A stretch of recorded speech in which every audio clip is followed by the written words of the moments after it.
Snake by D.H.Lawrence, 1885 to 1930.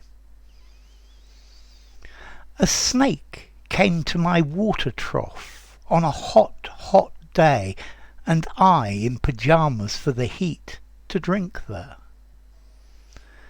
In the deep, strange scented shade of the great dark carob tree, I came down the steps with my pitcher, and must stand and wait, for there he was at the trough before me. He reached down from a fissure in the earth wall in the gloom, and trailed his yellow-brown slackness, soft-bellied, down over the edge of the stone trough, and rested his throat upon the stone bottom. And where the water had dripped from the tap, in a small clearness, he sipped with his straight mouth, softly drank through his straight gums into his slack long body silently.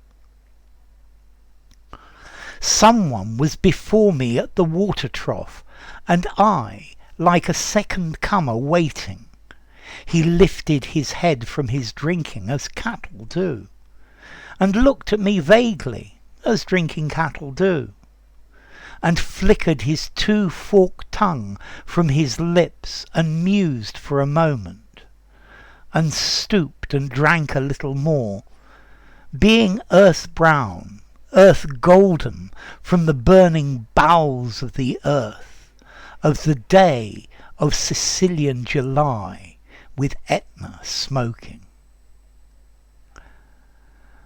The voice of my education said to me, he must be killed, for in Sicily the black snakes are innocent, the gold are venomous.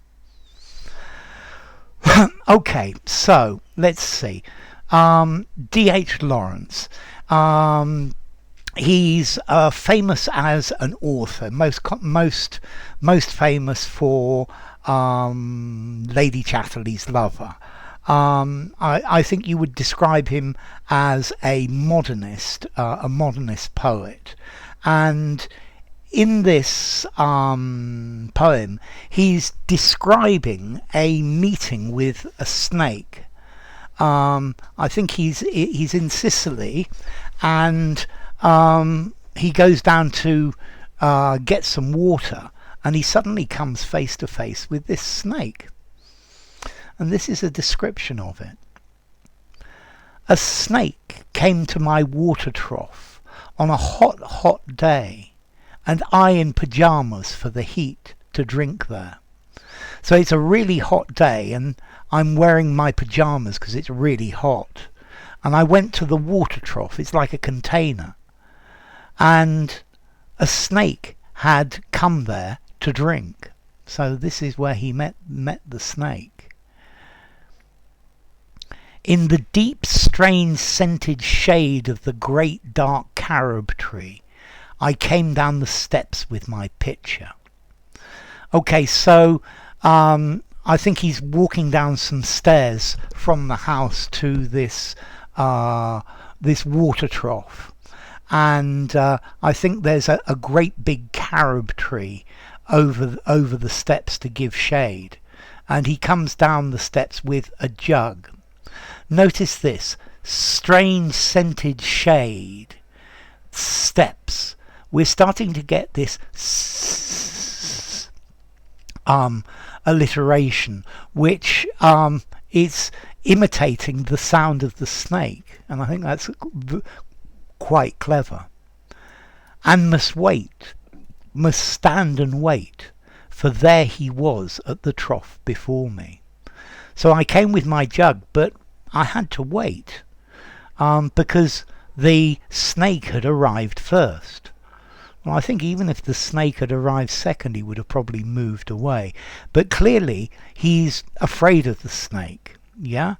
And he stands there. I think he's looking at it with respect, awe, and fear. He reached down from a fissure in the earth wall in the gloom. So I think he came out of a hole in the wall. A fissure is a crack. Yeah, so he came down out of a crack in the earth wall in the gloom. So I think probably the sun is starting to go down. And trailed his yellow-brown slackness soft-bellied down over the edge of the stone trough. So he pulled his yellow-brown belly. I love this. Slackness soft. Here we go again. Yeah, he pulled his belly over the edge of the stone trough and rested his throat upon the bottom stone. So he put his throat on a stone at the bottom, and where the water had dripped from the tap in a small clearness, he sipped with his straight mouth. Okay, so there's a tap above the trough, and clearly this has been dripping, and there's a small pool of water here, and he sipped with his straight mouth. Small clearness. He sipped with his straight mouth. Okay, so the snake drank a little bit of water, softly drank through his straight gums into his slack long body, silently. So the gums are the skin around your teeth, and he's drinking through these gums into his long, slack, relaxed body, silently. And look at these S's again. Softly, straight, slack, silently. So the snake is drinking from the water. Someone was before me at my water trough, and I, like a second comer, waiting. So somebody arrived before I arrived, and I think also, though, before me was in front of me. I could see them there at my water trough, and I, like a second comer, waiting. So yeah, first come, first served, second come, second served, so coming second. He lifted his head from his drinking, as cattle do. So he stopped drinking, and he lifted his head and looked up, just like the way cows do. And he looked at me vaguely, as drinking cattle do, and he sort of gave me a look, but not very, he didn't really stare, and flickered his two-forked tongue from his lips and mused a moment. Okay, so his forked tongue flicked out and back from his lips, and he mused. Here he's personifying it. He's saying the snake was thinking about me for a minute. And notice here, mused a moment, and stooped and drank a little more. So the snake then bent down and drank a little bit more. Being earth brown, earth golden from the burning bowels of the earth, of this day of Sicilian July, with Etna smoking. So this snake was the colour of the earth. Yeah, it was like a golden burned brown. Yeah, and it's like it had come from the bowels, the intestines of the earth. So it's like it had come out from the inside the earth to drink. On the day of Sicilian July, with Etna, so Etna is a volcano, smoking. So there's smoke coming out of Mount Etna, and you can see it from Sicily. Okay, Sicily in Italy. So this is just setting the scene.